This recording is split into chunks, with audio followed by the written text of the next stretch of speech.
Hebrew పత్రిక 11వ అధ్యాయం విశ్వాస వీరులు Hebrews 11 heroes of faith online Bible స్టడీకి మిమ్మల్ని అందరినీ యేసుక్రీస్తు ప్రభు పేరట ఆహ్వానిస్తున్నాను. హెబ్రీ 11:30 వచనాన్ని చదివి ప్రార్థనతో ఈరోజు ఆన్లైన్ బైబిల్ స్టడీ ప్రారంభిద్దాం. విశ్వాసమును బట్టి 7 దినముల వరకు ప్రదక్షిణము చేయబడిన తరువాత ఎరికో గోడలు కూలెను. ప్రార్థనలో ఏకీభవించండి.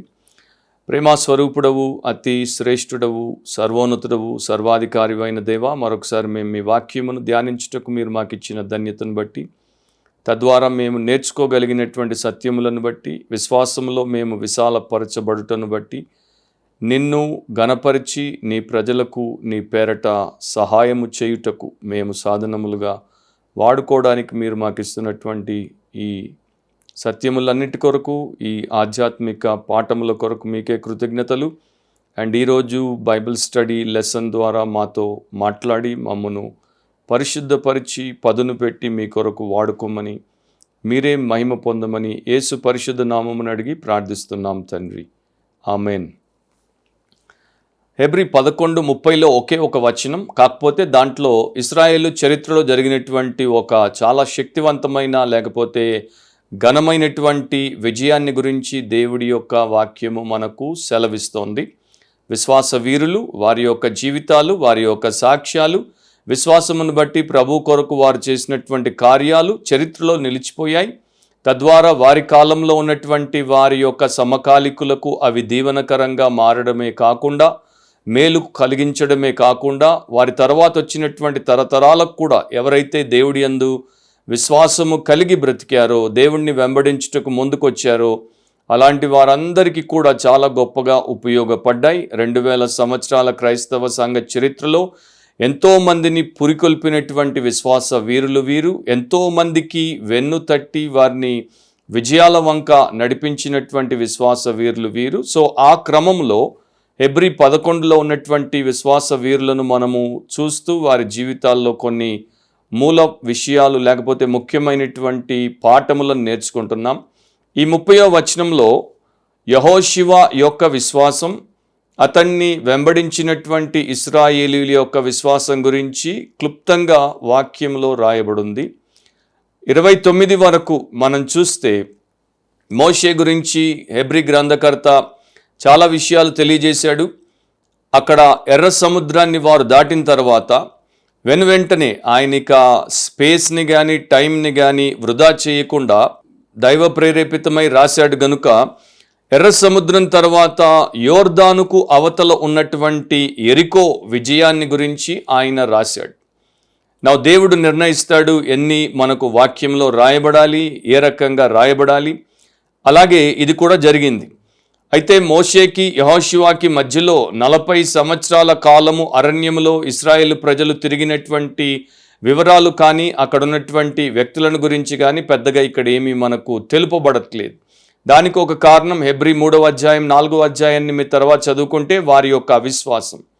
అరణ్యంలో వారందరూ అవిశ్వాసమును బట్టి రాలిపోయారు గనుక వారి యొక్క వివరాలు, విశ్వాస సంబంధమైనటువంటి జీవన సంబంధమైన సాక్ష్యాల గురించి పేర్కొనడానికి ఏమీ లేదు. మోషే తర్వాత ఇక యెహోషువ దగ్గరికి వచ్చేసాడు ఈ యొక్క హెబ్రీ 11 గ్రంథకర్త. ఆయన నిర్గమాకాండము తర్వాత డైరెక్ట్గా యెహోషువ గ్రంథానికి వచ్చేసాడు. సో అది ఇక్కడ మనం దృష్టిలో పెట్టుకోవాల్సినటువంటి విషయం. అండ్ 30లో మీరు యెహోషువ అనేటువంటి పేరును ఆయన ప్రస్తావించకపోవడాన్ని గమనించే ఉంటారు. అంటే ప్రత్యేకంగా యెహోషువ పేరు లేదు, కానీ ఇట్ ఈజ్ ఇంప్లైడ్. అంటే దాంట్లో ఎవరు ఆ విశ్వాసానికి మూలంగా ఉన్నాడు, ఎవరు ఆ ప్రజలందరినీ నాయకుడిగా దేవుడి యొక్క మార్గంలో నడిపించాడు, ఘన విజయాన్ని సాధించాడు అనేది మనందరికీ తెలుసు. పాత నిబంధనలో యెహోషువ గ్రంథంలో అది రాయబడింది. సో ఎరికో అనేటువంటి ఒక పెద్ద స్థావరము దగ్గర, ఎందుకంటే ఇశ్రాయేలు వారు ముందుకు సాగడానికి, కనాన్లోనికి వెళ్ళడానికి అదొక కీలకమైనటువంటి ప్రాంతముగా, వారు జయిస్తేనే తప్ప ముందుకు సాగడానికి అవకాశం లేనటువంటి ప్రదేశంగా ఉంది కనుక అక్కడ వారు విశ్వాసాన్ని ప్రదర్శించారు. అండ్ దాని ద్వారా గొప్ప పోరాటం చేసి జయము కూడా సాధించారు. అది మనకు ఈ యొక్క లెసన్లో మనం చూసుకుంటూ పోతాం. అయితే విశ్వాసులమైనటువంటి మనమందరం కూడా క్రీస్తు యేసునందు విశ్వాసంలో ఉన్న ప్రతి ఒక్కరు కూడా తెలుసుకోవాల్సినటువంటి ఒక విషయం ఏంటంటే, ఈ బైబిల్ ప్రకారము మనము తప్పకుండా యుద్ధాల్లోనికి ప్రవేశపెట్టబడతాం. మనము తప్పకుండా దేవుడు మనకు నియమించిన యుద్ధాలను చేస్తాం. మరి యుద్ధాలు రెండు రకాలుగా ఉంటాయి. స్పిరిచువల్, ఆత్మీయ సంబంధమైన యుద్ధాలు, న్యాచురల్, సహజంగా లోకంలో మనకు ఎదురయ్యేటువంటి యుద్ధాలు. ఈ యుద్ధాలను మనము లోకము యొక్క విధానంలో చేయము, మనము దైవికమైనటువంటి విధానంలో ఈ యుద్ధాలు చేస్తాం. సొంత తెలివితేటల చేత, మనకున్నటువంటి మానవ సమాజం యొక్క సాంప్రదాయాల చేత, లేకపోతే ఈ యొక్క మనుషుల జ్ఞానము చేత, భూ సంబంధమైనటువంటి విధి విధానాల చేత కాదు, కానీ పర సంబంధమైనటువంటి దేవుడు మనకిచ్చినటువంటి శ్రేష్టమైనటువంటి వాక్య సత్యముల ద్వారా ఈ యుద్ధాలు చేస్తాం. అప్పుడే మనం జయిస్తాం. అప్పుడే దేవుని యొక్క శ్రేష్టతలోనికి మనము ప్రవేశిస్తాం. సో వీరు యెరికో దగ్గర ఈ యొక్క పరిస్థితిని ఎదుర్కొన్నారు. అది చాలా పెద్ద, అంటే ఒక వీరికి అవసరమైనటువంటి జయాన్ని సాధించుటకు ఒక ఆటంకంగా మారింది, ఒక బిగ్ హిండ్రెన్స్గా మారింది. ఈరోజు నా మెసేజ్ యొక్క టైటిల్ ఏంటంటే ద వారింగ్ ఫెయిత్, యుద్ధము చేసే విశ్వాసం, యుద్ధము చేసే విశ్వాసం. యెరికో గురించి కొన్ని వివరాలు మనం తెలుసుకోవడం అవసరము. యెరికో మీరు జియోగ్రాఫికల్గా దాన్ని తీసుకొని చూస్తే, భౌగోళికంగా దాన్ని తీసుకొని చూస్తే, యెరూషలేము యొక్క నార్త్ ఈస్ట్ వైపు అది దాదాపు 17 మైళ్ళ దూరంలో ఉంటుంది.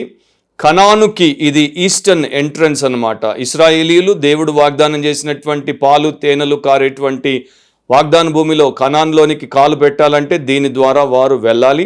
అందుకనే ఇది వారికి ఒక పెద్ద ఆటంకంగా కనబడింది. ఇది ఒక సమృద్ధి కలిగినటువంటి పట్టణము. అక్కడ చాలా విషయాలు ఆ యొక్క ప్రజలకు అందుబాటులో ఉన్నాయి. ఒక అందమైనటువంటి ప్రాంతము. దేవుడి కృపను బట్టి నేను వ్యక్తిగతంగా 3 సార్లు యెరికో పట్టణానికి వెళ్ళి దాన్ని సందర్శించడానికి ప్రభు సహాయం చేశాడు. అయితే యెహోషువ కాలంలో వారు దీన్ని ఎదుర్కొన్నప్పుడు, ఆ సమయంలో దీనికి ప్రహరీ గోడలు 2 ఉండేవి. చాలా బలమైనటువంటి దుర్గములుగా ఆ 2 గోడలు ఉండేవి. బయటి గోడ, ఔటర్ వాల్, అది 6 అడుగుల మందము, అంటే వెడల్పు, 20 అడుగుల ఎత్తు. అంత బలంగా, అంత గట్టిగా ఉండింది. దాని తర్వాత ఒక లోయలాగా ప్రాంతం ఉండేది. ఇంకొక ఇన్నర్ వాల్, అంటే లోపలి గోడను వారు కట్టారు. దీన్ని దాటి మనుషులు వస్తే ఇక్కడ వీరి యొక్క యోధులకు, సైనికులకు దొరికి చంపబడ్డానికి, ఆ తర్వాత దీన్ని దాటితే కానీ పట్టణంలోనికి ప్రవేశించలేరు. ఈ లోపలి గోడలు 12 అడుగుల మందము, లేకపోతే వెడల్పు, అండ్ 30 అడుగుల ఎత్తు. సో ఇలా ఈ గోడలు ఉన్నప్పుడు వాటికి అవతల ఇశ్రాయేలీయులు దాన్ని దాటి లోపలికి వెళ్ళి, ఛేదించుకుని వెళ్ళి, అండ్ వారి యొక్క ప్రయాణంలో ముందుకు సాగడానికి వారు దేవుడి ఏర్పాట్లో ఉన్నారు. కానీ ఇది ఛేదించలేనటువంటి ఒక పట్టణముగా వారికి ఎదురయ్యింది. దాంతోపాటు వారున్న పరిస్థితుల్లో వారు దీన్ని జయించుట అసాధ్యం. సో ఇక్కడ దేవుడు ఏం నేర్పిస్తున్నాడంటే, మీ వలన సాధ్యము కానిది నా యందు మీరు విశ్వాసం ఉంచి, నా వాక్యం ప్రకారం నేను మీకు చెప్పేటువంటి ఆదేశాన్ని మీరు గైకొంటే తప్పకుండా మీరు దేన్ని సాధించలేరో అది నేను మీకు సాధించి పెడతాను. ఇశ్రాయేలీయులు ముఖ్యంగా యెహోషువ నాయకత్వం కింద ఆయన దేవుడికి చాలా నమ్మకమైనటువంటి దాసుడు, నిజమైనటువంటి సేవకుడు. అంత మాత్రమే కాకుండా దేవుడి చేతే ఏర్పరచబడినటువంటి ఒక విశ్వాస వీరుడు కనుక అతడికి దేవుడి మీద ప్రగాఢమైనటువంటి విశ్వాసం ఉండింది. దేవుడంటే భయము, భక్తి ఉండింది, గౌరవం ఉండింది, గురి ఉండింది. అందుకనే దేవుడు చెప్పినటువంటి ప్రతి విషయంలో కూడా యెహోషువ పూర్ణ శ్రద్ధ, ఆసక్తితో ఒక ముందుకు నడిచినటువంటి వ్యక్తిగా కనపడతాడు. వారి యొక్క విశ్వాసము లేక దేవుడి యందు వారికి ఉన్నటువంటి నమ్మకము ఇక్కడ పరీక్షించబడినప్పుడు వారు దాంట్లో జయించారు అని హెబ్రీ 11వ అధ్యాయం ద్వారా మనము తెలుసుకుంటున్నాం. So they trust in God led their triumph over Jericho. So వారి యొక్క విశ్వాసం, దేవుడి యందు వారికి ఉన్నటువంటి విశ్వాసమే వారికి యెరికో మీద జయాన్ని అనుగ్రహించింది. నాకు ఈ మాటలు చెప్తున్నప్పుడు ఒక ఉదంతం గుర్తుకొస్తోంది. జర్మనీ దేశంలో ఒకానొక సమయంలో ఫ్రెసినియస్ అనేటువంటి ఒక సేవకుడు ఉండేవాడు. ఆయన ఒక సందర్భంలో తన తల్లి దగ్గరికి ఆమెను చూడ్డానికి వచ్చాడు. ఆమె ఒక విధవరాలు. ఆ సమయంలో ఆమె కొంత దుఃఖముఖముగా, అంటే బాధలో ఉన్నట్టు కనబడేసరికి ఆమెను అడిగాడు, ఏంటి అంటే, నాకు $1, అఫ్కోర్స్ నేను డాలర్ అనేటువంటి పదాన్ని వాడుతున్నాను. $1 సొమ్ము నాకు ఇప్పుడు అవసరం ఉంది, అది నాకు లేదు కనుక నాకు బాధగా ఉంది అని తల్లి చెప్పినప్పుడు ఈ సేవకుడు ఏమన్నాడంటే, నేను నీకు ఇచ్చి సహాయం చేద్దామంటే నా దగ్గర కూడా లేదు, నేను ఒక విశ్వాసంతో బ్రతికేటువంటి సేవకుణ్ణి, కాకపోతే నా దగ్గర $1 లేకపోతే ఏముంది, నా దగ్గర దేవుడి మీద ప్రగాఢమైనటువంటి విశ్వాసం ఉంది. ఒకటి మాత్రం వాస్తవం, ఈ రోజున దేవుడు నీకు అవసరమైనటువంటి ఆ $1 నీకు కావాలి అని భావిస్తే ఖచ్చితంగా అది నీకు అందేటట్టు ఆయన ఏర్పాటు చేస్తాడు. ఒకవేళ అది నీకు అవసరం లేదు అని ఆయన అనుకుంటే అది నీకు ఎట్టి పరిస్థితుల్లో లభించదు అని చెప్పి ఒక అవర్ గ్లాస్ని ఆయన ఆమె ముందు పెట్టాడు. అవర్ గ్లాస్ అంటే మీకు తెలిసే ఉంటుంది, అది పైన ఉన్న ఇసుక కిందికి వచ్చేసరికి ఒక సమయాన్ని వారు పెట్టుకున్నారనమాట, ఇంత సమయం అయిందని. దాని ప్రకారము ఆ పైనంతా కిందికి వచ్చేసరికి పై భాగం ఖాళీ అయిపోయేసరికి నీ $1 నీకు వస్తుంది, దేవుడి చిత్తం అయితే అని చెప్పాడు. ఆయన చెప్పి కాసేపు అయిందో లేదో ఎవరో దూరం నుండి ఒక అపరిచితుడు వచ్చాడు, తలుపు తట్టాడు. 8 మైళ్ళ దూరం నడుచుకుంటూ వచ్చాను, ఎందుకంటే ఒకానొక సమయంలో మా నాన్న ఈ యొక్క సేవకుడి దగ్గర $1 తీసుకున్నాడు, అది ఇచ్చి రమ్మన్నాడు, అందుకని నేను వచ్చానని చెప్పి ఈ యొక్క సేవకుడి చేతిలో ఆ $1 పెట్టి వెళ్ళిపోయాడు. సో ఆయన చెప్పాడు, చూడు, దేవుడు మనకి ఏది అవసరమో అది తప్పకుండా దయచేస్తాడు, దేవుడు మనకి ఏది అవసరం లేదో దాన్ని మనకు అనుగ్రహించాడు, కాకపోతే దేవుడి మీద మనకు నమ్మకం ఉండాలి అని చెప్పాడు. సో యెహోషువ అండ్ ఇశ్రాయేలీయులు ఏం నమ్మారంటే, దేవుడు మనల్ని బానిసత్వము నుండి బయటికి తీసుకుని వచ్చాడు, అరణ్యంలో మనల్ని పరలోకపు మన్నాతో పోషించాడు, మనల్ని అనేక దేశముల ఎదుట, ఆ జనముల ఎదుట, ఆ పాపాత్ముల ఎదుట ఆయన పరిరక్షించాడు, కనాన్లోనికి ఆయన చెప్పినట్టు ఆయన తీసుకుపోతున్నాడు. ఇప్పుడు ఒక ఆటంకం వచ్చింది ఎరికో రూపంలో, దాంట్లో కూడా ఆయన మనకు జయమిస్తాడు. మన బాహ్య నేత్రాలకు దాని యొక్క ప్రహరీ గోడలు చాలా గొప్పగా, బలంగా, దృఢంగా, పడగొట్టలేనివిగా లేక దాటలేనివిగా, ఛేదించలేనివిగా కనిపించిన దేవుడు నమ్మదగిన వాడు, ఆయన చెప్పింది ఆయన చేస్తాడు అనేటువంటి విశ్వాసం యెహోషువ కలిగి ఉన్నాడు. సో 3 విషయాలు ఈ యొక్క లెసన్లో మనం చూస్తాం. మొదటిది ఏంటంటే ఫెయిత్ ఈజ్ రైచియస్. విశ్వాసం అనేది నీతికి సంబంధించింది. ఒక వ్యక్తి నీతిమంతునిగా తీర్చబడ్డానికి, నీతిమంతుడిగా తీర్చబడిన తర్వాత విశ్వాస మూలముగా జీవించడానికి దేవుడి చేత అనుగ్రహించబడినటువంటి ఒక ఈవి, ఒక వరము. కనుక మనము విశ్వాసమును బట్టి దేవుడి దగ్గరికి వస్తాం, అండ్ విశ్వాసమును బట్టి దేవుడి ద్వారా మన ఎదుట ఉన్నటువంటి యుద్ధాలన్నీ చేస్తాము, జయాలు సాధిస్తాం.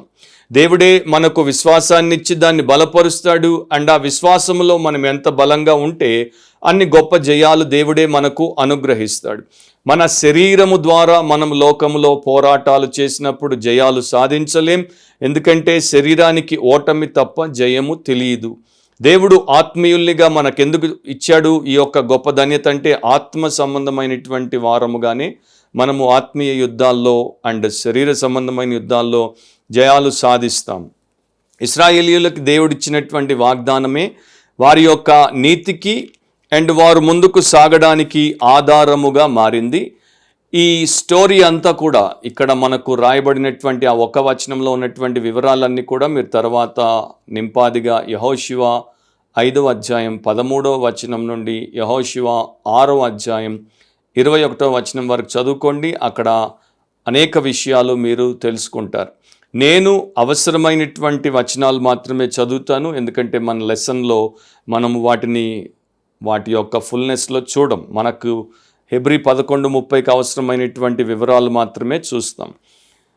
సో యెహోషువ 5:13లో యెహోషువ యెరికో ప్రాంతమునున్నప్పుడు అతడు కనులెత్తి చూడగా దూసిన కత్తి చేత పట్టుకొని ఉన్న ఒకడు అతని ఎదుట నిలిచి ఉండెను. యెహోషువ అతని యొద్దకు వెళ్ళి, నీవు మా పక్షముగా నున్నవాడవా, మా విరోధుల పక్షముగా నున్నవాడవా అని అడుగగా, బహుశా యెహోషువ యెరికో యొక్క ప్రాంతాన్ని అంతకు మునుపు వేగుల వారిని పంపి పర్యవేక్షించుకున్నాడు, యెహోషువ 2వ అధ్యాయము.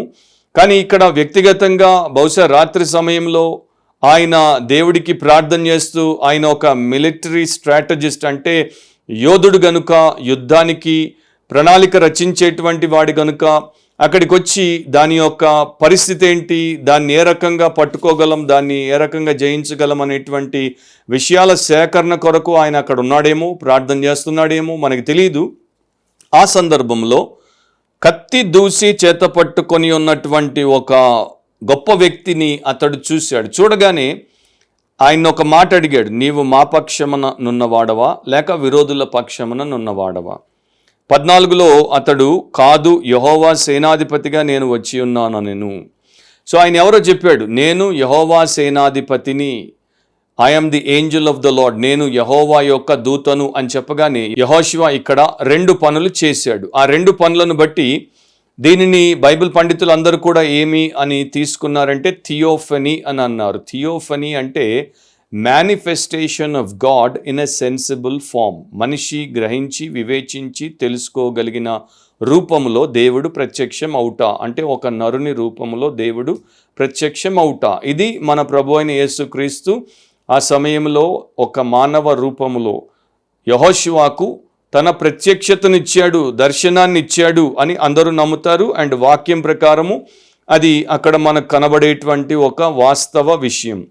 ఎందుకు ఆయన యెహోవా సేనాధిపతిని అని చెప్పగానే యెహోషువ నేల మట్టుకు సాగిలపడి నమస్కారం చేశాడు. సో అతన్ని ఆరాధించాడు, పూజించాడు. ఆయన దాన్ని నివారించలేదు. బైబిల్ గ్రంథంలో అతడు కేవలం దేవుని దూత అయితే నివారించేవాడు. ప్రకటన గ్రంథంలో యోహాను భక్తుడు, అపోస్తలుడు ఒక దూత కాళ్ళ దగ్గర పడినప్పుడు అతడు నివారించాడు. నరుడైతే పేతురు కాళ్ళ మీద కొర్నేలి పడినప్పుడు ఆయన ఎలా నివారించాడో అలాగే నివారించేవాడు. సో ఈయన దేవుడు కనుక నమస్కారం చేసినప్పుడు అంగీకరించాడు. అది మొదటి విషయం. రెండవది 15వ వచనంలో, అందుకు యెహోవా సేనాధిపతి, నీవు నిలిచియున్న ఈ స్థలము పరిశుద్ధమైనది, నీ పాదరక్షలను తీసివేయమని యెహోషువతో చెప్పగా యెహోషువ అలాగు చేశాను. దేవుడున్నటువంటి ప్రాంతము పరిశుద్ధమైనది కనుక అక్కడ ఎలా ఉండాలో పాత నిబంధన ప్రకారం మోషే మండే పొద దగ్గర ఉన్నప్పుడు దేవుడు చెప్పిందే ఇక్కడ యెహోషువకి యెహోవా సేనాధిపతి చెప్తున్నాడు.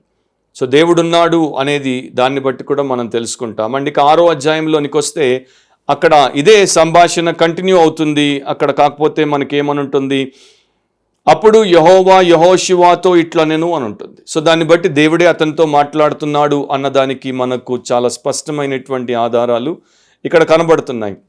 సో దేవుడు యెహోషువకు యెరికో మీద ఏ రకమైనటువంటి జయాన్ని అతనికి ఇవ్వబోతున్నాడో తెలియజేశాడు.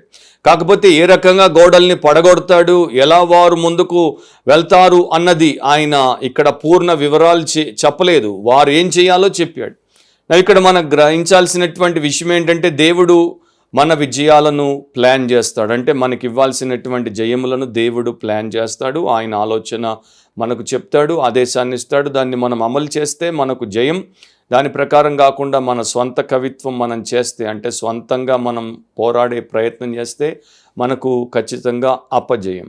ఈ మాటలు చెప్తున్నప్పుడు చైనాలో గొప్ప సేవ చేసినటువంటి హడ్సన్ టైలర్ అనేటువంటి మిషనరీ చెప్పినటువంటి విషయం నాకు గుర్తుకొస్తోంది. హడ్సన్ టైలర్ అనేవాడు ప్రభువుని 3 రకములుగా ఒక వ్యక్తి సేవించవచ్చు.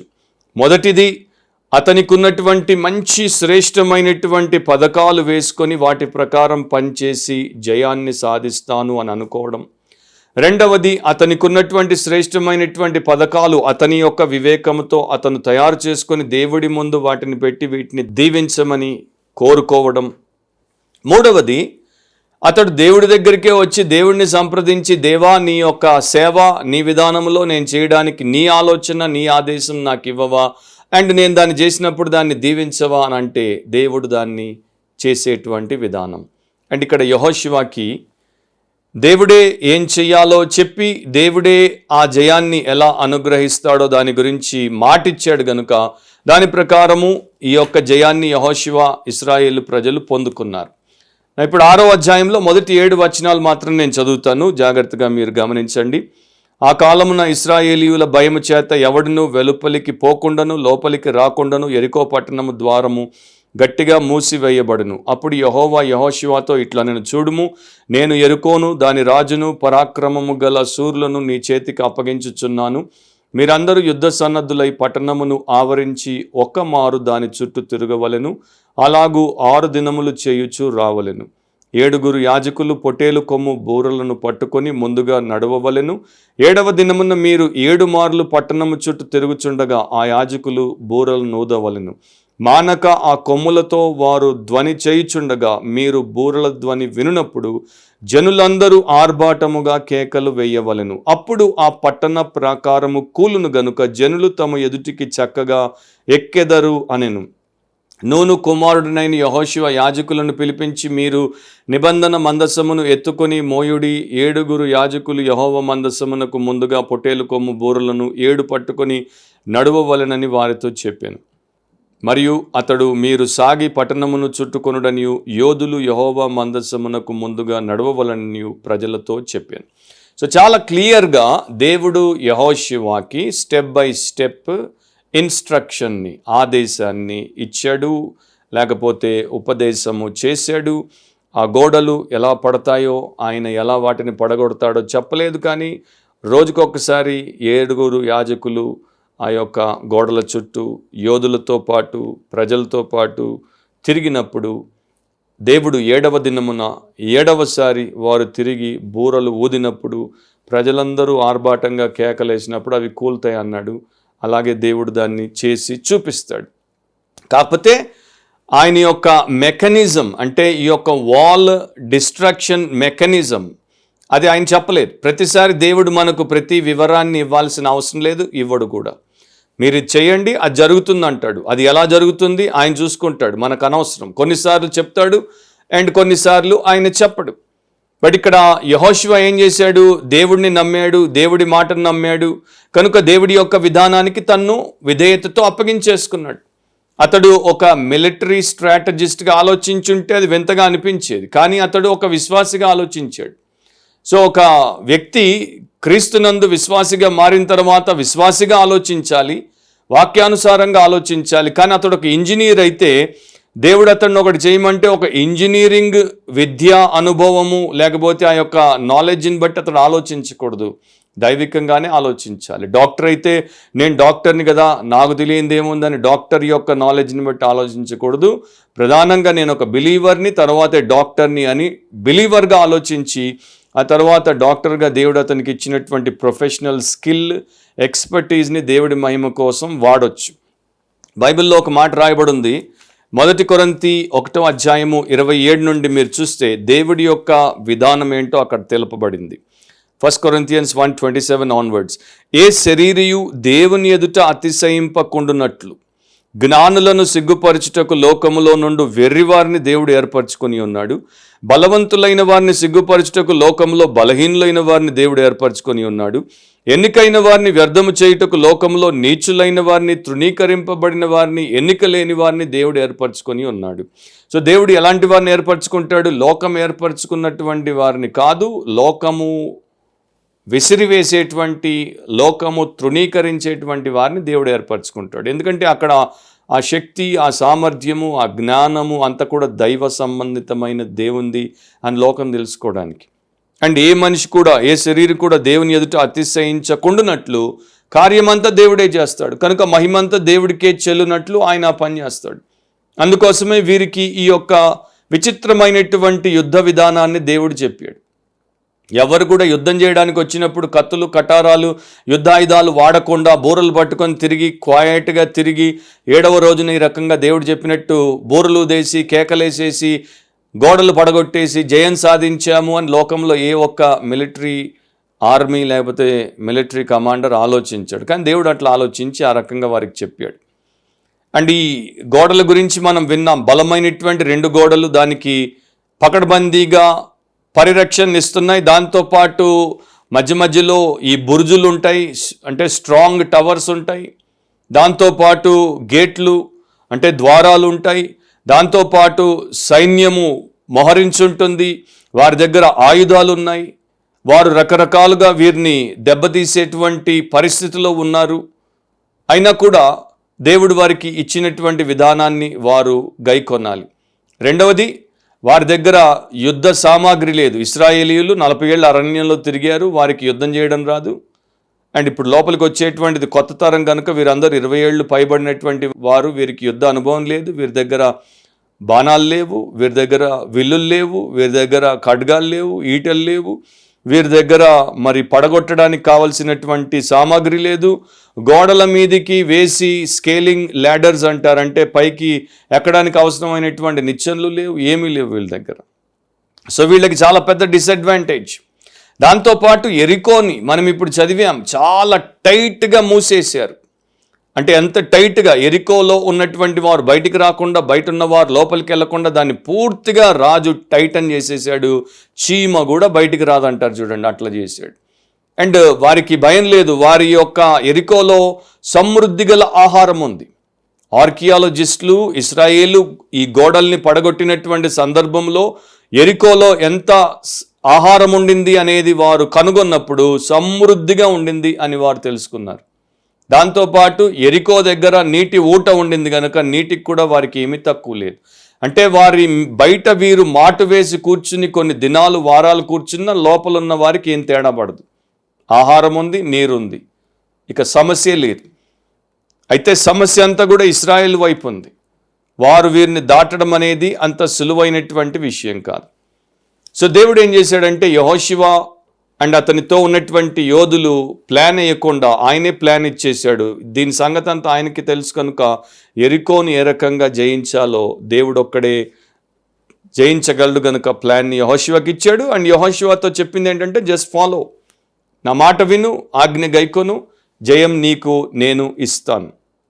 అండ్ విశ్వాసంలో మనం చూసేటువంటి విషయం ఏంటంటే దేవుడు అసాధ్యాన్ని సుసాధ్యం చేస్తాడు. అది ఒకే ఒక విధానంలో ఆయన మాట ప్రకారం మనము దాన్ని అమలు చేసినప్పుడు విశ్వాసులు వాక్యం ప్రకారమే విజయాలు సాధిస్తారు. అవిశ్వాసులు వాక్యం ప్రకారం ఉండరు కనుక అపజయాల పాలైపోతారు. చర్చెస్లో మనకు అలాంటి వారే ఎక్కువ మంది కనపడతారు. సేవలో కూడా మనకు అలాంటి వారే ఎక్కువ మంది కనపడతారు. చరిత్రలో ప్రస్తుతం ఉన్నటువంటి లిబరల్ జ్యూస్, అంటే ఇప్పుడున్నటువంటి దేవుడు అంటే భయం లేనటువంటి యూదులకి అలవాటు లేదు, కానీ ఒకప్పుడు దేవుడు అంటే భయపడేటువంటి యూదులకు ఒక అలవాటు ఉండింది. వారు ఎక్కడైనా రోడ్డు మీద నడుస్తుంటే రోడ్డు మీద వారి కంటికి ఒక కాగితం పడి ఉండి కనబడితే వారు నిలిచి వంగి ఆ కాగితాన్ని తీసుకుని అప్పుడు వారు ముందుకు నడిచేవారు. ఎందుకు అనంటే ఇది మూఢ విశ్వాసం అనుకోండి, సూపర్ స్టిషన్ అనుకోండి, ఇంకోటి అనుకోండి, దాని వెనక వారి ఉద్దేశం మాత్రం చాలా గొప్పది. ఆ కాగితం మీద బహుశా ఒకవేళ మా దేవుడి పేరు రాయబడి ఉంటుందేమో, మా దేవుడి పేరున్నటువంటి కాగితం ఎందుకో ఆ రోడ్డు మీద పడున్నప్పుడు మేము తెలియకుండా దాని మీద కాలు పెట్టి నడుస్తామేమో, అలా మేము చేస్తే అది దుర్మార్గం, పాపం అని చెప్పి మేమెప్పుడు కూడా మా ఎదుట రోడ్డు మీద కాగితాలు ఉంటే వాటిని తొలగించే నడుస్తామన్న ఒక అలవాటు చేసుకున్నారు. ఇది మూఢ విశ్వాసం అని మీరు అనుకున్నా నో ప్రాబ్లం, కానీ వారి యొక్క లోపల ఉన్నటువంటి ఇంటెన్షన్ చాలా గ్రేట్. వారు ఏమని ఆలోచించారు? దేవుడి పేరున్నటువంటి కాగితాన్ని కాలితో తొక్కకూడదు. దేవుడి పేరున్నటువంటి కాగితాన్ని కాలుతో తొక్కకూడదు అనుకున్నటువంటి వారు దేవుడి వాక్యాన్ని కాలుతో తొక్కొచ్చా? అండ్ ఎక్కడైతే దేవుడి మాటను ఎవడైనా సరే వినట్లేదు అంటే, యూదుడు కావచ్చు, ప్రస్తుత కాలపు క్రైస్తవుడు కావచ్చు, దేవుడి వాక్యానికి, దేవుడి ఆజ్ఞకు, ఉపదేశానికి, బోధకు లోబడట్లేదు అంటే కాలి కిందేసి దాన్ని తొక్కుతున్నట్టే కదా. హెబ్రీ పత్రికలోనే ఒక మాట ఉంటుంది, 10వ అధ్యాయంలో మీరు చదువుకోండి. మన కాళ్ళ కింద మనము మన ప్రభు అయినటువంటి యేసుక్రీస్తుని తొక్కేటువంటి దారుణమైన లేక చాలా హేయమైనటువంటి పనిని చేసేటువంటి స్థితిలోకి వెళ్ళొచ్చు. ఇట్లుండగా దేవుని కుమారుని పాదములతో త్రొక్కి అని రాయబడి ఉంటుంది. అవిశ్వాసులు, దుర్మార్గులు, అవిధేయులు చేసేటువంటి పని అది. సో విధేయులు వాక్యాన్ని తొక్కరు, విధేయులు వాక్యాన్ని నెత్తి మీద పెట్టుకొని దాని ప్రకారం వారు బ్రతుకుతారు. సో నేను అది చదివినప్పుడు నేను నేర్చుకున్నది ఏంటంటే, do not trample on his word but tremble at his word. ఆయన వాక్యాన్ని తొక్కడం కాదు, ఆయన వాక్యం ఎదుట యెషయాలో దేవుడు చెప్పినట్టు వనకండి. అండ్ యూదులు ప్రధానంగా ఇంకొక పని చేసేవారు ఏంటంటే, దేవుడి పోలికలో ఉన్నటువంటి ప్రతి మనిషి మీద దేవుని ముద్ర ఉంది కనుక వారిని మనము కాలు కింద తొక్కొద్దు. అంటే ఏ మనిషికి అన్యాయం చేయొద్దు, ఏ మనిషికి హాని తలపెట్టొద్దు అని అనుకున్నారు. అది మనం కూడా నేర్చుకుంటే ఎంత మంచి ప్రిన్సిపల్. మన సమాజంలో, సంఘంలో ఇతరులను కించపరచకుండా, ఇతరులకు నష్టాన్ని, కష్టాన్ని కలిగించకుండా, హాని తలపెట్టకుండా, మోసం చేయకుండా, వారు దేవుడి పోలికలో ఆయన స్వరూపంలో ఉన్నారు, వారి కోసం యేసుక్రీస్తు సిలువలో రక్తం కార్చి మరణించి సమాధి చేయబడి తిరిగి లేచాడు, అండ్ వారిని దేవుడు ప్రేమిస్తున్నాడు. వారు ఒకవేళ రక్షించబడితే వారు రేపు పరిశుద్ధాత్మకు ఆలయాలుగా మారుతారు. అలాంటి మనుషులను నేను కాలి కింద తొక్కకూడదు, ఆలోచనలో కూడా నేను ఆ పాపం చేయకూడదు అని ఒక ప్రతి క్రైస్తవుడు అనుకుంటే అంత బాగుంటుంది. సో యెహోషువ అండ్ అతని వారు ఏం చేశారంటే దేవుని యొక్క ఆజ్ఞలను గైకొన్నారు, దేవుని మాటను తూచా తప్పకుండా పాటించారు. దానికి ఇది ఒక నిదర్శనం. 6:2 యెహోషువ 6:2 చూడుము, నేను యెరికోను దాని రాజును పరాక్రమము గల శూర్లను నీ చేతికి అప్పగించుచున్నాను అని దేవుడు చెప్పాడు. So I have given Jericho and it's king and all it's mighty warriors in to your hand. So దేవుడు చెప్పినట్టుగా యెహోషువ నమ్మాడు అండ్ దేవుడు చెప్పినటువంటి విధానంలో యెహోషువ నడిచాడు, దేవుడికి విధేయత చూపాడు. ఆయన అనుకోలేదు, ఇదేంటి ప్రభువా 7 దినాలు ఎందుకు ప్రభువా, ఒక్కొక్క రోజు ఒక్కొక్కసారి ఎందుకు ప్రభువా, 7వ రోజున 7 సార్లు ఎందుకు ప్రభువా, 6 రోజులు 6 సార్లు, 7వ రోజున 7 సార్లు, 13 ట్రిప్పులు ఎందుకు ప్రభువా. ఎరుకో చుట్టూ మేము అట్లా తిరిగి, అంటే ప్రతిరోజు స్కాలర్లు దీన్ని, అంటే వారి మధ్యలో డిఫరెన్స్ ఆఫ్ ఒపీనియన్ ఉంది. ఒక ఆయనేమో ఎరికో గోడల చుట్టూ తిరగడానికి అది చిన్న ప్రాంతం కనుక అరగంట పడుతుంది అన్నాడు, ఇంకొక ఆయన పోయి తిరిగి రావడానికి దాదాపు 2 గంటలు పడుతుంది అన్నాడు. ఆ డీటెయిల్స్ మనకి పెద్ద అవసరం లేదు. కానీ ప్రతిరోజు వారు ఒక్కసారి తిరగడమే కాదు, 7వ రోజున 7 సార్లు తిరిగి వచ్చేస్తున్నారు అంటే అది పెద్ద విశాలమైనటువంటి ప్లేస్ ఏమీ కాదు. It is possible. సో వారు వచ్చి తిరగాలి, పోయి కూర్చోవాలి, వచ్చి తిరగాలి, పోయి కూర్చోవాలి, వచ్చి తిరగాలి, పోయి కూర్చోవాలి. అండ్ ఈ పరిస్థితి వారికి ఎలా అనిపించి ఉండొచ్చు. అండ్ వారిని పైనుండి ఈ యొక్క ఎరికో సైనికులు లేకపోతే అక్కడ ఉన్నటువంటి ఎరికో మనుషులు ఎగతాళి చేసినప్పుడు, లేకపోతే దాడి చేసేటువంటి అవకాశాన్ని వారు తిరుగుతూ ఏమి చేయకుండా వారికి ఇచ్చినప్పుడు వారు ఏమనుకుని ఉండాలి. వారు వాటి గురించి పెద్దగా ఆలోచించినట్లేరు. వారు కేవలం దేవుడి మాటకు లోబడ్డమే ముఖ్యం. ఆయన తిరగమన్నాడు, నేను తిరుగుతాను, ఆయన చెప్పింది నేను చేస్తాను. ఒక యుద్ధంలో ఒక సైనికుడిని, ఒక సైనిక అధికారి నీ తుపాకీ నేల వైపు పెట్టి కాల్చు అంటే ఎందుకు సార్ అని అడగలా, డబా కాల్చేశాడు, ఆపు అని చెప్పే వరకు. మామూలుగా తుపాకీ శత్రువు వైపు ఎత్తిపెట్టి కాల్స్తే అర్థం ఉంది, కానీ నేల వైపు పెట్టి కాల్చమంటే అధికారి ఏం చెప్పాడో అది చేయడమే నా బాధ్యత. అది ఒక విశ్వాసిగా దేవుడు ఏం చెప్పాడో దానికి లోబడ్డమే నా యొక్క కర్తవ్యం అని అనుకుంటే అంత బాగుంటుంది. కానీ ఈ రోజున అలాంటి క్రైస్తవులు చాలా తక్కువ, ఈ రోజున అలాంటి విశ్వాసులు చాలా తక్కువ. చాలామంది ప్రభు నా పాపాన్ని క్షమిస్తాడు, ఆత్మను రక్షిస్తాడు, పరలోకంలో ఆయనతో ఉండే భాగ్యాన్ని ఇస్తాడు, నిత్య జీవాన్ని ఇస్తాడు అనంత వరకు నమ్మగలుగుతున్నారేమో. కానీ వారి అనుదిన జీవితంలో వారు ఎదుర్కొనేటువంటి ఆటంకాల్లో వారు ఓడిపోకుండా జయాలు ఇవ్వగలడు.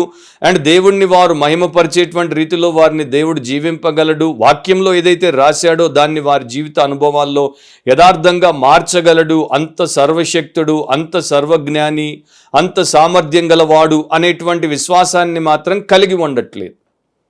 అందుకనే ఒక పురాతనమైనటువంటి సేవకుడు అనేవాడు, మన సంఘాలు అన్బిలీవింగ్ బిలీవర్స్తో నిండిపోయాయి, అవిశ్వాసులైన విశ్వాసులతో మన సంఘాలు నిండిపోయాయి అని ఒక పురాతనమైనటువంటి సేవకుడు అనేవాడు. నువ్వు కూడా ఆలోచించు, దేవుడు నిన్ను గురించి లక్ష్యముంచి నీకు కావలసినటువంటి సమస్తమును సమకూర్చగలడు అనే విశ్వాసం ఉంటే నీవు ప్రతిసారి ఎందుకు చింతిస్తావు? దేవుడు నీ ప్రార్థనలను ఆలకిస్తాడు, జవాబులిస్తాడు, ఊహించిన దానికన్నా అత్యధికంగా చేస్తాడు అనేటువంటి విశ్వాసం ఉంటే నీవు ప్రతిరోజు దేవుడికి ఎందుకు ప్రార్థన చేయకుండా ఒక చచ్చిన వ్యక్తిలాగా బతుకుతావు? దేవుడి వాక్యము జీవముతో కూడింది, దేవుడి వాక్యంలోనే జయం ఉంది. దేవుడు పలికినటువంటి ప్రతి మాట వలన నేను ఒక విశ్వాసిగా జీవించాలి అనేటువంటి ఆ గొప్ప గౌరవం వాక్యం పట్ల నీకుంటే ప్రతిరోజు బైబిల్ గ్రంథాన్ని ఎందుకు నీవు శ్రద్ధతో, భక్తితో, ఆసక్తితో చదవు? ఇక్కడంతా అవిశ్వాసం కనపడట్లేదా? దేవుడి సంఘము, ఆయన యొక్క శరీరము, దాంట్లో నేను ఒక అవయవమును, నేను దానికి వేరుగా బ్రతకలేను, నేను వేరైపోతే చచ్చిపోతాను, జీవోత్సవంలాగా మారిపోతాను. కనుక క్రమం తప్పకుండా ప్రతినిత్యము ప్రతివారము ప్రభు యొక్క సంఘానికి నేను వెళ్ళి ఆయన్ని ఆరాధిస్తాను, సంఘంలో భాగముగా ఉంటాను. అండ్ సంఘాన్ని నా యొక్క దేవుడు నాకు ఇచ్చినటువంటి కృపావరముతో బలపరుస్తాను, క్షేమాభివృద్ధిలోనికి నడిపిస్తాను అని అనుకోకుండా బ్రతికేటువంటి దివాలా కోరుల్లాగా బాధలో ఉన్నప్పుడు లేకపోతే అవసరం ఉన్నప్పుడు తప్ప దేవుడి దగ్గరికి రానటువంటి వారు అవిశ్వాసులు కాకపోతే విశ్వాసులు ఎట్లా అవుతారు? So our churches are filled and overflowing with unbelieving believers. అవిశ్వాసులైన విశ్వాసులతో నిండి పొంగి పారుతున్నాయి మన సంఘాలు. కానీ యెహోషువ అట్లాంటి వాడు కాదు. యెహోషువ దేవుడు చెప్పింది చేస్తాడు, ఆయనకు అసాధ్యమైంది ఏమీ లేదు, ఆయన నమ్మదగిన వాడు, ఆయనతోనే నేను నడుస్తాను అనుకున్నాడు. పౌలు కూడా అలాంటి వాడే. ఫిలిప్పీ 1 6 తెలుగులో 3, 6 కలిసి ఉంటాయి. కావలసిన భాగం చదువుతున్నాను. మీలో ఈ సత్క్రియను ఆరంభించిన వాడు యేసుక్రీస్తు దినం వరకు దానిని కొనసాగించునని రూఢిగా నమ్ముచున్నాను.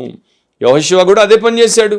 మమ్మల్ని ఐగుప్తు బానిసత్వం నుండి బయటికి తెచ్చాడు, అరణ్యంలో పోషించాడు, కనానుకు తీసుకెళ్తున్నాడు, తప్పకుండా తీసుకెళ్తాడు. ఎరికో ఈరోజు అడ్డం వచ్చింది, రేపు అడ్డాన్ని దేవుడు తొలగించేస్తాడు. సో అలాంటి విశ్వాసం నీకుందా? ఒక విశ్వాసిగా, ఒక బిలీవర్గా నీకుందా?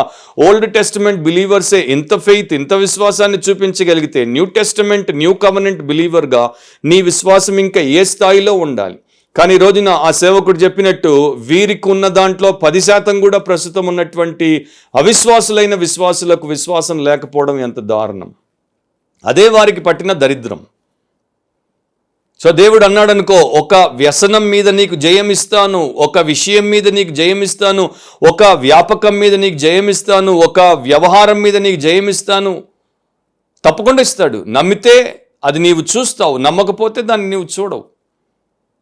సో దేవుడు ఏం చెప్పాడో దాన్ని ఆయన తప్పకుండా జరిగిస్తాడు. అండ్ ఇక్కడ దేవుడి యొక్క మందసాన్ని ప్రతిరోజు వారు తిప్పారు. దాని యొక్క అర్థం ఏంటి? దేవుడు మనతో ఉన్నాడు, దేవుడు కార్యం చేస్తాడు. మనం ఆయన మాట వింటే ఆయన మనకు తిరుగు లేకుండా చేస్తాడు. మన గృహాల్లో, క్రైస్తవ గృహాల్లో, మన క్రైస్తవ సంఘాల్లో, మన క్రైస్తవ సమాజాల్లో, మన క్రైస్తవ సేవా సంస్థల్లో దేవుడిని అలా సెంట్రల్ ఫిగర్గా పెట్టుకొని ఆయన మాటకు మనం పెద్దపీట వేస్తే ఆయన మనకు జయం వెంబడి జయం ఇస్తాడు. కానీ ఒక సేవకుడు, ఇంకో సేవకుడు ఆయన ఏమంటాడంటే, దేవుడి దగ్గర శక్తి తక్కువై కాదు, దేవుడి దగ్గర జ్ఞానం తక్కువై కాదు, దేవుడి దగ్గర జయం తక్కువై కాదు, దేవుడి మీద మనుషులకు విశ్వాసం తక్కువయ్యే ఈ రోజున ఇంతమంది అపజయాల పాలవుతున్నారు. సో వీరిలాగా జయించి యుద్ధాలను చేసి జయించేటువంటి విశ్వాసం ఈ రోజున చాలామంది దగ్గర లేదు. సో ఆ సేవకుడు అంటాడు, నాకు ఇంకా మతిపోతోంది. ప్రతి ఆదివారం ఉదయం నా సంఘంలో కొందరు కన్నీటితో ముందుకొచ్చి యేసు ప్రభుకి తమ జీవితాలు రీడెడికేట్ చేసుకుంటారంటే, ఇప్పుడు దాకా నేను తప్పు చేశాను, పాపం చేశాను, దారి తప్పాను, మూర్ఖుడను, దుర్మార్గుడను ప్రభువా, క్షమించి ప్రభువా, ఇక నుండి నీతోనే ఉంటాను ప్రభువా, నీ మాటే వింటాను ప్రభువా, నిన్నే వెంబడిస్తాను ప్రభువా అని ఆదివారం ఉదయం రీడెడికేట్ చేసుకున్నటువంటి వారు ఆ సండే ఈవినింగ్ సర్వీస్కే రాకుండా పోతారు. సో వారి రీడెడికేషన్, వారి యొక్క ఫెయిత్ ఫర్వర్ ఎంతసేపు ఉంటుందో నేను చూసినప్పుడు నాకు మతిపోతుంది అని అన్నాడు ఆయన. సో ఇలాంటి వారే అనేకులు. Second point, faith is ridiculous. Faith is ridiculous. Ridiculous అంటే హాస్యాస్పదమైన. లోకస్తులకు మన విశ్వాసము హాస్యాస్పదంగానే, నవ్వుల పాలు చేసేటువంటిదిగానే కనబడుతుంది.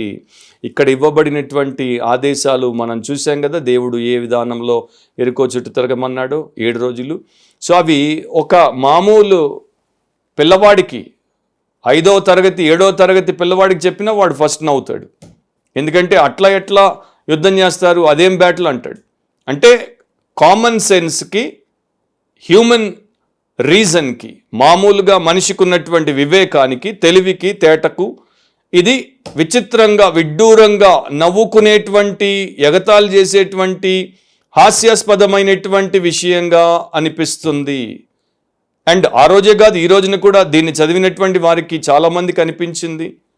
అండ్ మీలో కూడా చాలాసార్లు ఈ భాగం చదివినా లేక విన్నా మీరు కూడా అలా అనుకుని ఉండొచ్చు. ఇదేంటి పిల్ల ఆట, దేవుడు ఈ రకంగా చెప్తున్నాడు, చుట్టూ తిరిగి వచ్చేస్తే అయిపోతుంది అనేసి, చైల్డిష్ కాదు కదా అని కూడా చాలామంది అనుకున్నారు. కాకపోతే దీంట్లో దేవుడు ఏం చేస్తున్నాడంటే మానవ ప్రమేయం లేకుండా చేస్తున్నాడు. అంటే మీరేమి చేయని అవసరం లేదు, మీకు యుద్ధ సామాగ్రి అవసరం లేదు, మీకు యుద్ధ ప్రావీణ్యత అవసరం లేదు, మీకు యుద్ధ అనుభవం అవసరం లేదు, మీరు యుద్ధ పథకాలు వేయాల్సిన అవసరం లేదు, మీకేం అవసరం లేదు. మీరు జస్ట్ నా మాట వినండి, నేను మీకు జయం ఇస్తాను.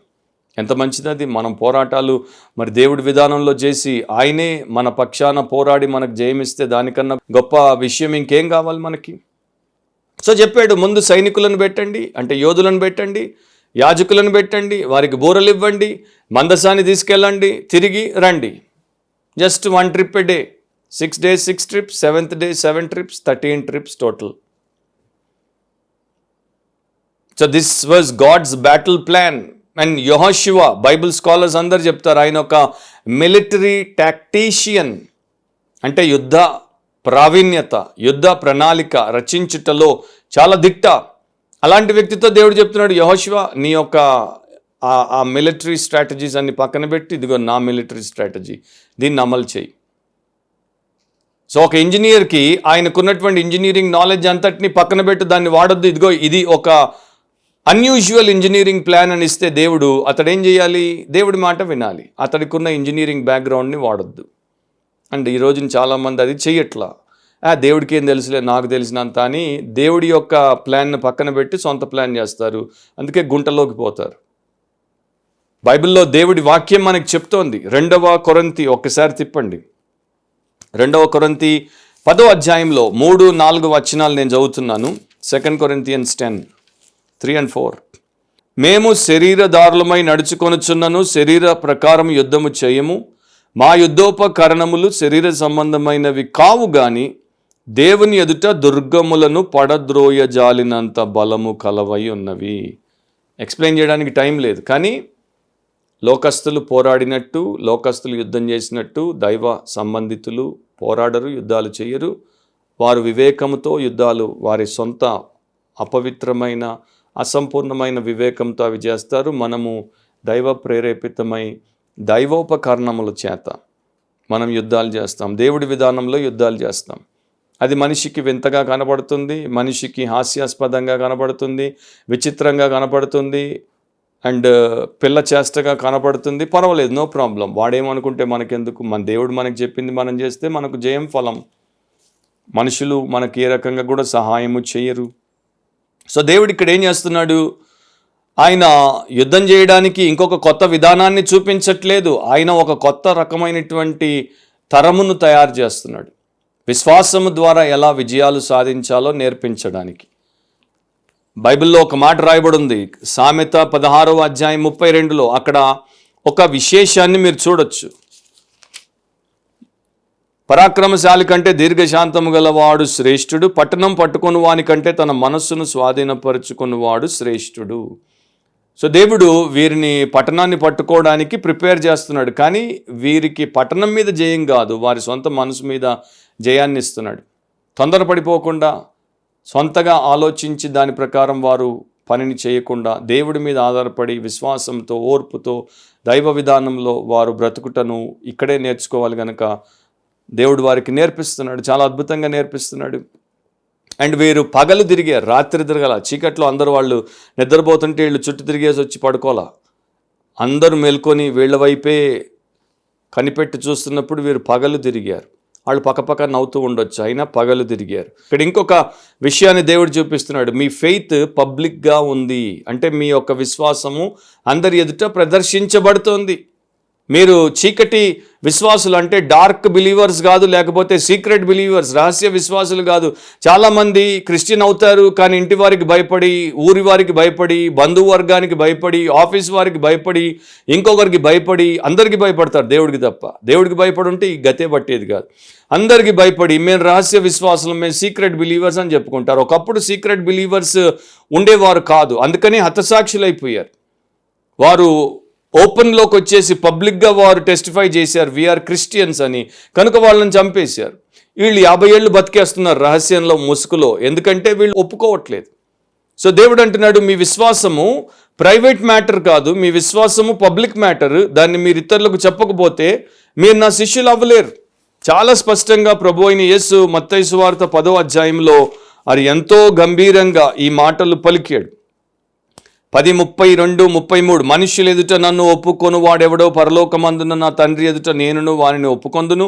మనుషులు ఎదుట ఎవడు నన్ను ఎరుగననును వానిని పరలోకమందున నా తండ్రి ఎదుట నేనును ఎరుగనందును.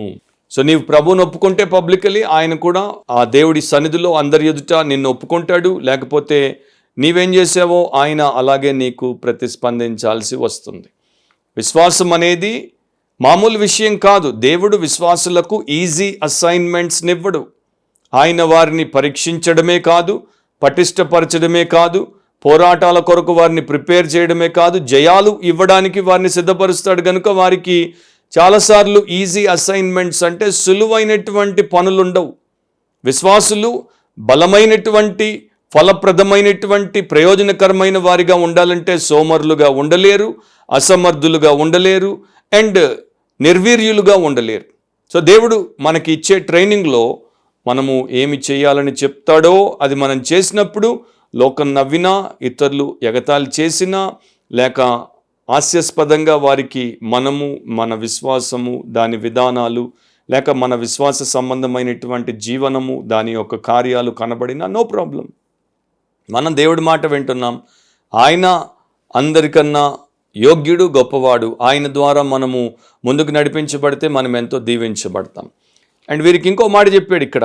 అదేంటంటే వారు సైలెంట్గా తిరగాలి, మౌనంగా, నిశ్శబ్దంగా వారు తిరగాలి. 7వ రోజున తప్ప వారిక సౌండ్ చేయడానికే వీలు లేదు అని చాలా స్పష్టంగా చెప్పాడు. నేను ఒక్క వచనంలో ఎంత క్లియర్గా చెప్పాడో నేను మీకు చూపిస్తాను. యెహోషువ 6:10లో మీరు కేకలు వేయుడని నేను మీతో చెప్పు దినం వరకు మీరు కేకలు వేయవద్దు. యుద్ధానికి వెళ్ళేవాడు కేకలేయకుండా ఎట్లా ఉంటాడు? యుద్ధంలో ఉన్నటువంటి ఒక స్ట్రాటజీ ఏంటంటే శత్రువును భయపెట్టి బెదరగొట్టడానికి అండ్ తోటి సైనికులకు చీరప్ నివ్వడానికి తప్పకుండా కేకలేస్తారు. అయితే దేవుడు చెప్తున్నాడు, అది మీ యొక్క మామూలు లోక సంబంధమైన పద్ధతి. నేను మీతో చెప్పే దినం వరకు మీరు కేకలు వేయొద్దు, మీ కంఠధ్వని వినబడనీయొద్దు. కేకలేయడమే కాదు, అసలు కంఠధ్వని కూడా వినపడొద్దు. మీ నోట నుండి ఏ ధ్వనియు రావలదు. అసలు మీ నోరు ఏ సౌండ్ చేయొద్దు. కంప్లీట్ మమ్మగా ఉండాలి. షట్ యువర్ మౌత్ అని దేవుడు చెప్తున్నాడు. నేను చెప్పినప్పుడే మీరు కేకలు వేయవలనని జనులకు యెహోషువ ద్వారా ఆయన ఆజ్ఞ ఇచ్చాడు. సో 3 ట్రిమెండస్ కమాండ్స్ అనమాట. సైలెంట్గా ఉండుట. దేవుడు ఎందుకు ఆ రకంగా చెప్పాడు? అలా ఉండాలి, 7 రోజులు అలా ఉండాలి, నాలుకను కంట్రోల్ చేయాలి, నోటును అదుపులో పెట్టుకోవాలంటే అదొక క్రమశిక్షణ, అదొక డిసిప్లిన్. మామూలుగా అందరికి వచ్చే విషయం కాదు.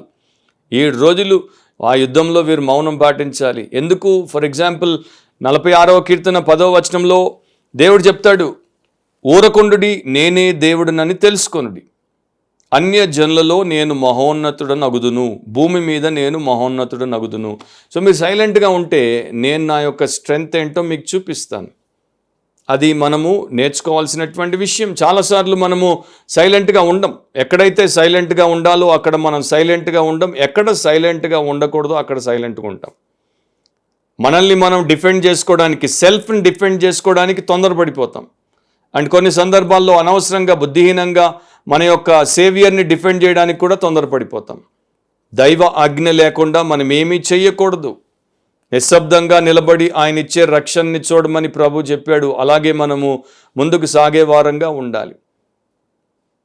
క్రికెట్ మ్యాచ్ చూడడానికి క్రికెట్ పిచ్చోళ్ళు వచ్చి స్టేడియంలో కూర్చుని వారికి ఇష్టమైనటువంటి ప్లేయర్ 6 కొట్టినప్పుడు కేక లేకుండా ఎట్లా ఉంటారు? సో అలా నువ్వు అది చూసినా కూడా కేక వేయకుండా, నోరు శబ్దం చేయకుండా ఉండమని దేవుడు చెప్పినట్టు. పుట్టిన బిడ్డ ఆకలేసినప్పుడు, పాలు కావాల్సినప్పుడు వాడు కేకలేయకుండా, వాడు గట్టిగా ఏడుపు తీసుకోకుండా, లేకపోతే వాడిని అలరిస్తున్నప్పుడు కేరింతలు కొట్టకుండా ఎట్లుంటాడు? అలా ఉండమని దేవుడు ఇక్కడ చెప్పాడు. సో వీళ్ళు అది హాస్యాస్పదంగా అనిపించినా దానికి లోబడ్డారు. కానీ చాలాసార్లు క్రైస్తవులు ప్రస్తుతం ఒకప్పటి అరణ్యపు ఆ యొక్క ఇశ్రాయేల్ ప్రజల్లాగానే ఉంటారు. వారు అరణ్యంలో మోషే మీద సనిగారు, గొనిగారు, ఫిర్యాదులు చేశారు. అందుకని అందరూ కూడా అక్కడే రాలిపోయారు. అండ్ ఈ రోజున చర్చెస్లో కూడా చాలాసార్లు సమస్యలు వచ్చేవి. సంఘస్థుల మధ్యలో, లేకపోతే వారికి సంఘానికి మధ్యలో, సంఘ నాయకత్వానికి మధ్యలో. ఎందుకు వస్తుందంటే నోరు అదుపుతో లేక, మాట అనేది వాక్యానుసారంగా లేకపోవడం చేత, అది దాటిపోవడం చేత. ఫిర్యాదులు ఎక్కువ చేసేవారే ఉంటారు కానీ ఒక్క పని చేయరు. కంప్లైనర్ ఏ రకంగా కూడా చర్చ్కి కాంప్లిమెంట్గా ఉండడు. కంప్లైంట్ చేస్తుంటాడు. తప్పులు పట్టడానికే కానీ అక్కడ ఉన్నటువంటి ఒక్క మంచిని చేయడానికి పనికిరాని వారే ఎక్కువ. విమర్శకులు అంతే. ఒక యవనస్తుడు మంచి ఆశతో, గొప్ప భారంతో ఒక సేవ ప్రారంభించినప్పుడు అతన్ని ఒక పెద్ద చర్చిలో పాస్టర్గా వేశారు. ఆయన వచ్చి బాగా ప్రార్థన చేసి, మంచిగా బైబిల్ స్టడీ చేసి, మంచిగా సర్మన్ ప్రిపేర్ చేసి, మంచిగా వాక్య పరిచర్య చేస్తున్నాడు ప్రజలందరి కోసం. కాకపోతే కొన్ని రోజుల తర్వాత ఆయనకు ఒక విషయం తెలిసింది. ఆ చర్చ్లో ఒక సీనియర్ లేడీ, అంటే ఒక ఎప్పటి నుండో ఉన్నటువంటి ఒక స్త్రీకి నచ్చలేదు. కనుక ఆమె ఆ చర్చ్లో ఉన్నటువంటి కొంతమంది మెంబర్లను ప్రతి వారం తన ఇంటికి ఏదో ఒక బహానా, ఏదో ఒక సాకుతో ఇదో ప్రార్థన మీటింగ్, అదో ప్రార్థన మీటింగ్ అని పిలిచేది. ఆమె ఉద్దేశం ఏంటంటే వచ్చిన వాళ్ళందరికీ ఈయనకి వ్యతిరేకంగా విమర్శించి, ఈయన మీద మంచి ఒపీనియన్ లేకుండా, ఈయన ఎక్కువ కాలం ఉండకుండా ఆయన్ని పంపేందుకు ఆమె ఆయన మీద ఒక పెద్ద కుట్ర పన్నింది. ఆయనకు తెలిసి బాధపడ్డాడు, ఆమె కోసం ప్రార్థన చేశాడు. ఈ సంఘంలో ఈయనని పెట్టిన కమిటీ వారు అంటే సంఘ పెద్దలు, వారికి ఒక చైర్మన్ ఉన్నాడు, ఆయన దగ్గరికి పోయి చెప్పాడు. ఆ పెద్ద ఆయన కొంచెం ఆత్మీయుడు అండ్ దేవుడికి భయపడేవాడు కనుక అన్నాడు, పాస్టర్ గారు ఏం పర్వాలేదు, మీరు బయటికి పోతున్నారు కదా, పొండి, మీరు వచ్చేలోపు ఈ సమస్యను నేను పరిష్కరిస్తాను, ఏం చేస్తారని నేను అడిగాడు. అడిగితే ఆ పెద్ద ఆయన చెప్పాడు, ఏం చేస్తానా, ఆ స్త్రీ నోరు మరలా తెరవకుండా మూయిస్తాను, నాకు తెలుసు, మీరు పొండి అన్నాడు. అండ్ ఈయన వెనక్కి వచ్చేసరికి ఆ స్త్రీ నోరు పడిపోయేటట్టు ఆ పెద్ద ఆయన చేశాడు. ఏం చేశాడో మనకు తెలియదు, కానీ ఈ సేవకుడు నెక్స్ట్ 23 years అక్కడే అదే సంఘంలో గొప్ప సేవ చేశాడు. మరలా ఆమె ఎప్పుడు తన ఇంట్లో ఆయనకు వ్యతిరేకంగా ఫిర్యాదుల కూడిక పెట్టలేదు, ప్రార్థనా కూడికలు అయితే పెట్టింది. సో నా ప్రియ సహోదరి సహోదరులారా, నోరు మనము ఎక్కడ వాడాలని దేవుడు చెప్పాడు అక్కడ వాడాలి. సాక్ష్యం కోసం వాడాలి, స్తుతి కోసం వాడాలి, ఇతరులను సమర్థించుటకు అంటే వారు దైవికంగా ఉన్నప్పుడు వారిని ప్రోత్సహించుటకు వాడాలి, అంతేగాని మిగతా వాటి కోసం వాడకూడదు. ఎరికో వారు వీరిని ఏమి చేసినా కూడా వీరు పట్టించుకోలేదు, దేవుడు చెప్పిందే వీరు చేసుకుంటూ ముందుకెళ్ళిపోయారు. ఇక్కడ ఇంకో మాట నేను మీతో చెప్తాను ముగింపులోనికి వెళ్ళక మునుపు. మనకెన్నో రకాలైనటువంటి భయాలు ఉంటాయి, మనం ప్రతిదానికి భయపడతాం, ప్రతి ఒక్కరికి భయపడతాం. అది విశ్వాసులకు ఉండకూడనటువంటి లక్షణం.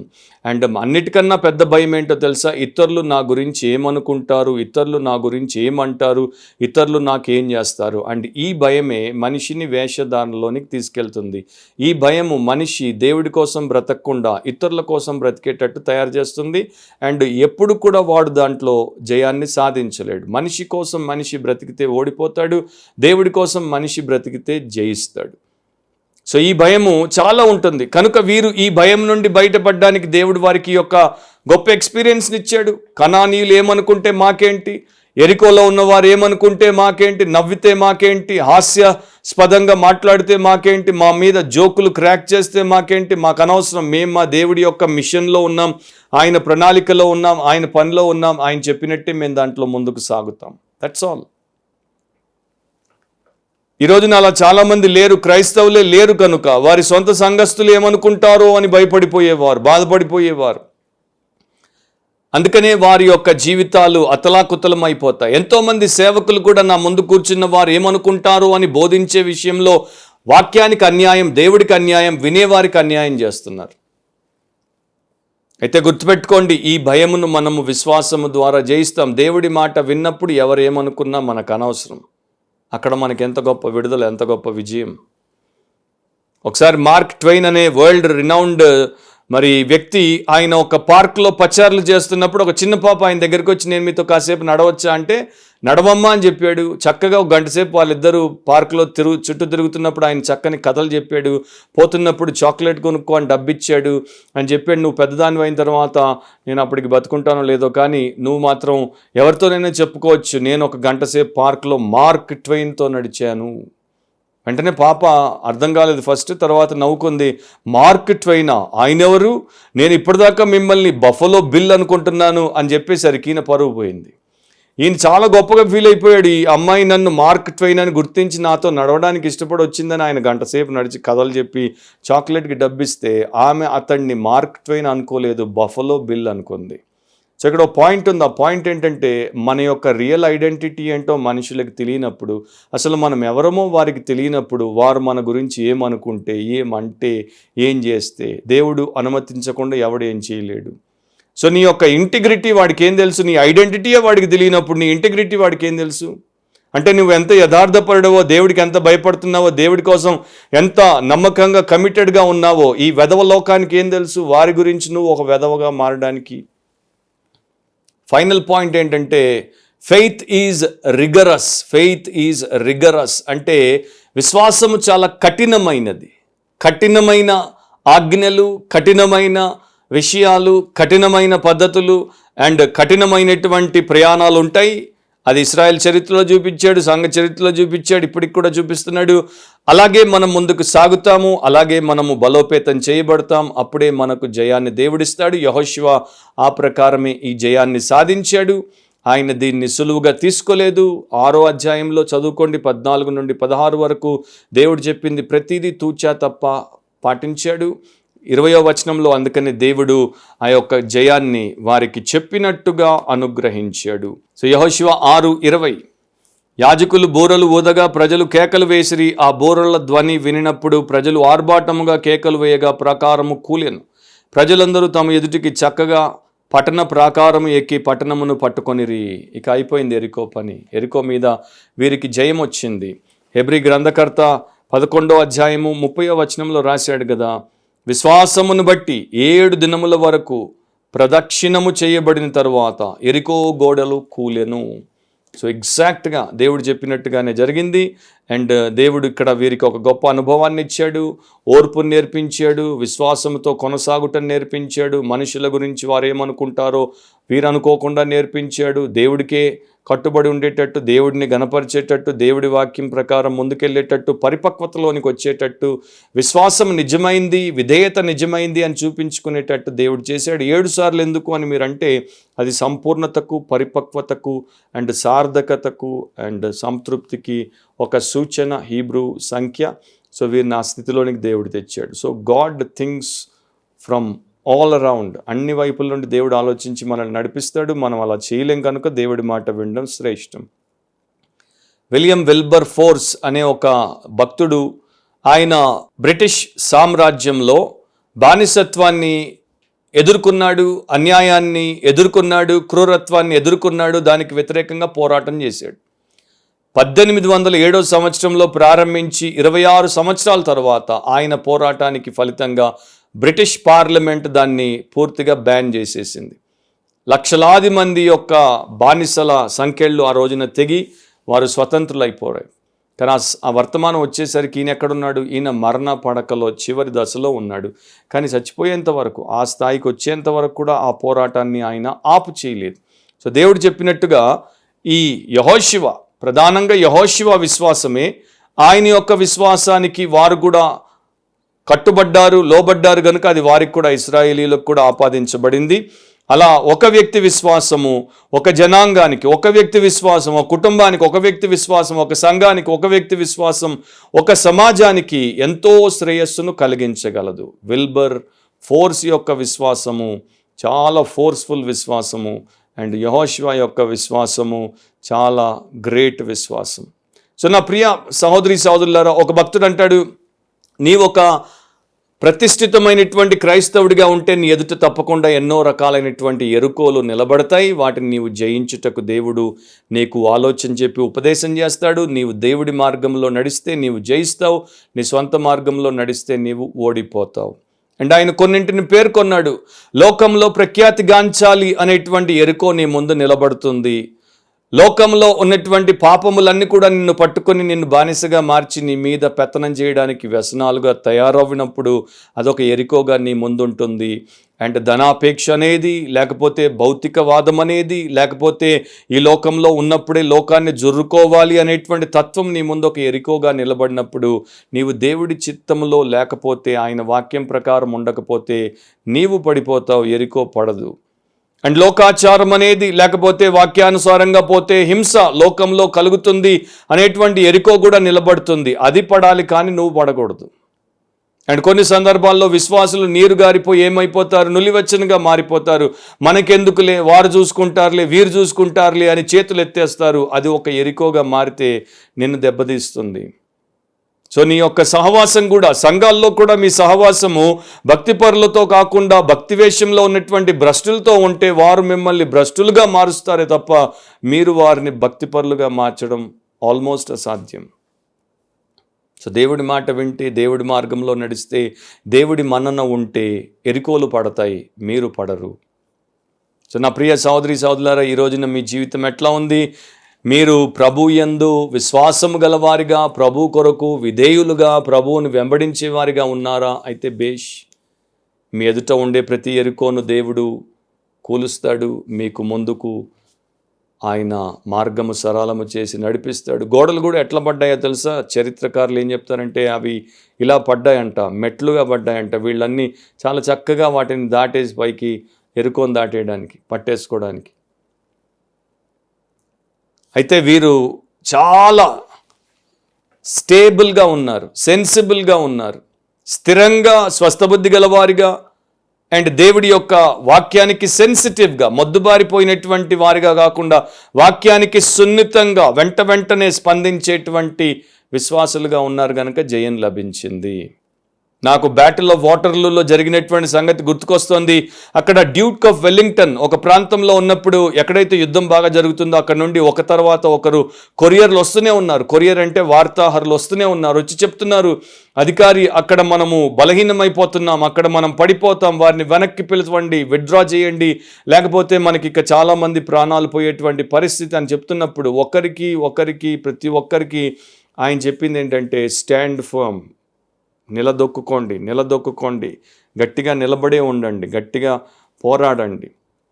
సో చివరి ఇంకొక అధికారి వచ్చి చెప్పాడు, సార్ ఇది ఇక్కడ మీరు అక్కడ నుండి వారిని వెనక్కి పిలవకపోతే ఆ బెటాలియన్ అంతా కూడా నాశనం అయిపోతుంది. అంటే మళ్ళా డ్యూక్ ఆఫ్ వెల్లింగ్టన్ చెప్పాడు, స్టాండ్ ఫర్మ్. సో ఈయన అతనికి తిరుగు మాట్లాడకుండా ఎస్ సార్ అని చెప్పి వెళ్ళిపోయారు. అండ్ అక్కడ కొంతమంది ప్రాణాలు పోయాయి, కానీ వీరు ఓడిపోలేదు, వీరే జయించారు.